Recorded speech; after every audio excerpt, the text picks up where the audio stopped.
الحمدللہ رب العالمین والصلاة والسلام علی سید الانبیاء والمرسلین نبینا محمد وعلی آلہ وصحبہ اجمعین اما بعد. ناظرین اکرام، السلام علیکم ورحمۃ اللہ وبرکاتہ. آج کی نشست میں ہم آپ کے سامنے سماج کا ایک اہم مسئلہ رکھنا چاہتے ہیں. وہ مسئلہ کیا ہے کہ ہمارے سماج کے اندر نوجوانوں میں، بزرگوں میں، حتیٰ کہ عورتوں تک میں ایک بیماری ہے، ایک لت ہے تمباکو مصنوعات کے استعمال کی. تمباکو سے بنی ہوئی چیزیں، چاہے بیڑی سگریٹ کی شکل میں ہو، چاہے گٹکا، کھینی اور زردہ اور پان مسالے کی شکل میں ہو، یہ ساری چیزیں ہمارے سماج کے اندر اتنی زیادہ استعمال ہوتی ہیں کہ آپ دیکھتے ہیں کہ گلی گلی اس کی دکانیں ہیں. سفر میں ہو، آدمی حضر میں ہو، ہر جگہ اس کو یہ چیزیں بآسانی مل جاتی ہیں اور سماج کا ایک بڑا طبقہ ان چیزوں کو استعمال کرتا ہے. لیکن حقیقت یہ ہے کہ یہ چیز ہماری صحت کے لیے حد درجہ نقصان دہ، ہماری صحت کے لیے بھی، ہمارے معاش اور اقتصاد کے لیے بھی، ہمارے سماج کے لیے بڑی نقصان دہ چیز ہے. کیسے نقصان دہ ہے کہ آپ کوئی بھی تمباکو سے بنی ہوئی چیز خریدتے ہیں، سگریٹ کے پیکٹ کو دیکھ لیجئے، اس پر لکھا ہوتا ہے، جلی حروف میں لکھا ہوتا ہے کہ تمباکو کا استعمال صحت کے لیے مضر ہے. غور کیجئے کہ آپ پیسہ دے کر کے ایک ایسی چیز خریدتے ہیں کہ اس چیز پر لکھا ہوا ہے کہ یہ چیز آپ کے جسم کے لیے مضر ہے، آپ کی صحت کے لیے نقصان دہ ہے. اگر کوئی دوسرا سامان آپ خریدتے ہیں تو دیکھتے ہیں کہ ہاں وہ اچھا ہے، تو کہیں اس میں کوئی خراب چیز تو نہیں ہے، کوئی اس میں نقصان دہ پہلو تو نہیں ہے. کوئی دوا خریدتے ہیں تو دیکھتے ہیں کہ ہاں ایکسپائر تو نہیں ہو چکی ہے کہ اس سے ہم کو بجائے فائدے کے نقصان ہو. لیکن یہ ایک ایسی چیز ہے کہ آپ اس کو خریدتے ہیں تو اس پر لکھا ہوا ہے موٹے حروف سے کہ یہ آپ کی صحت کے لیے نقصان دہ. کتنا نقصان دہ ہے کہ بتایا جاتا ہے کہ ہر 6 سیکنڈ میں ایک انسان کی موت، دنیا کے اندر ہر 6 سیکنڈ میں ایک انسان کی موت محض سگریٹ نوشی کی وجہ سے ہوتی ہے. اور سالانہ 60 لاکھ افراد صرف اور صرف سگریٹ نوشی کی وجہ سے پوری دنیا میں مرتے ہیں. یہ WHO کی رپورٹ ہے اور یہ صرف سگریٹ کا نقصان بتلا رہے ہیں. ابھی تو دوسری چیزیں ہیں، پان مسالہ، گٹکا وغیرہ الگ ہے. چبا کر کے جو تمباکو استعمال کیا جاتا ہے، جیسے کھینی ہے، پان مسالہ ہے، گٹکا ہے، اس کا نقصان تو اور زیادہ ہے. وہ ڈائریکٹ ہمارے جسم کے اندر داخل ہوتا ہے اور وہ ہمارے جسم کو تباہ کرتا ہے. تو 60 لاکھ سالانہ صرف سگریٹ پینے والے مرتے ہیں. اور ایک نیگیٹو اسموکنگ ہوتی ہے، یعنی جو لوگ سگریٹ پینے والے کے ارد گرد ہوتے ہیں، سگریٹ کا دھواں جن کے جسم میں جاتا ہے، تو 6 لاکھ افراد اس سے بھی مرتے ہیں. وہ خود نہیں سگریٹ پیتے، لیکن سگریٹ پینے والوں کے ارد گرد رہنے کی وجہ سے وہ بھی اس سے متاثر ہوتے ہیں اور وہ بھی موت کے منہ میں چلے جاتے ہیں.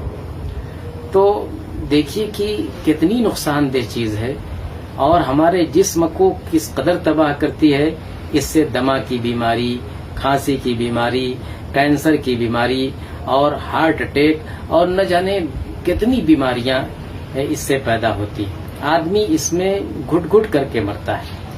اس کو سلو پوائزن کہا جاتا ہے، دھیما زہر ہے. ایک زہر تو وہ ہوتا ہے کہ آدمی اس کو لیتا ہے اور فوراً اس کا کام تمام ہو جاتا ہے، لیکن یہ دھیما زہر ہے، دھیرے دھیرے آپ کے جسم کو ختم کرتا ہے اور اس میں آدمی گھٹ گھٹ کر کے مرتا ہے. تو ایسی چیز ہم اپنی زندگی میں کیوں استعمال کریں؟ ایسی چیز کو ہم اپنے جسم میں کیوں داخل کریں جو ہمارے جسم کے لیے سراسر نقصان دہ ہے؟ یہ تو بہت بڑی کمعقلی کی بات ہوگی کہ ہم پیسہ دے کر کے اور اپنے جسم کو پیسہ دے کر کے برباد کرتے ہیں.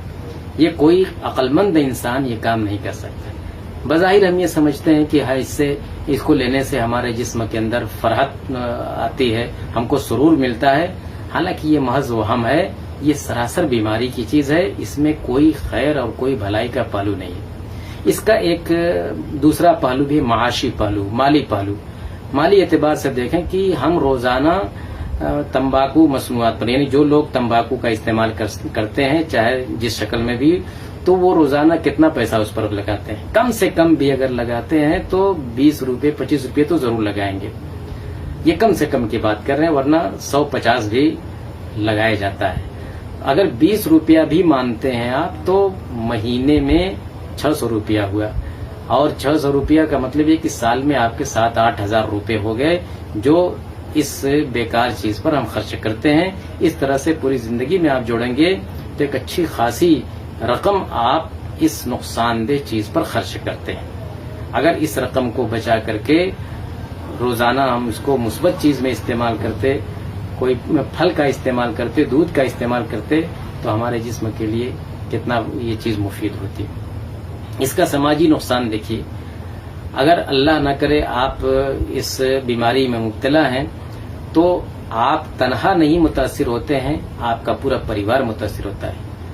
اگر اللہ نہ کرے آپ کو کوئی بیماری لاحق ہو جاتی ہے اس کی وجہ سے، تو آپ کے بال بچے سب متاثر ہوں گے، آپ کا پورا کنبہ متاثر ہوگا، مالی اعتبار سے متاثر ہوگا، ان کا مستقبل بگڑ جائے گا آپ کی بیماری کی وجہ سے. اس لیے اپنا بھی خیال رکھیں، اپنے بال بچوں کا بھی خیال رکھیں، اپنے سماج کا خیال رکھیں، اور عہد کریں کہ اتنی نقصان دہ چیز کو آج سے ہم ہاتھ نہیں لگائیں گے. یہ ایک بہت سخت فیصلہ ہوگا، لیکن یہ فیصلہ کرنا ضروری ہے. اگر ایک بارگی نہیں چھوڑ سکتے تو دھیرے دھیرے کوشش کریں کہ اس کو چھوڑ دیں، ورنہ اس کا نقصان ہر حال میں آپ کو اٹھانا پڑے گا. ہماری شریعت کا تو یہ حکم ہے کہ لا تلقوا بأیدیکم الی التہلکہ. قرآن کی آیت ہے کہ لوگوں اپنے آپ کو ہلاکت میں نہ ڈالو. لا تقتلوا انفسکم، اپنے آپ کو مت مارو. تو یہ ایک طرح کی خودکشی ہے، اس سے بچنے کی کوشش کرنی چاہیے. اللہ تعالی ہمیں نیک سمجھ عطا فرمائے اور ہمیں اس طرح کی تمام بری چیزوں سے دور رہنے کی توفیق عطا فرمائے. آمین. وآخر دعوانا ان الحمد للہ رب العالمین. والسلام علیکم ورحمۃ اللہ وبرکاتہ.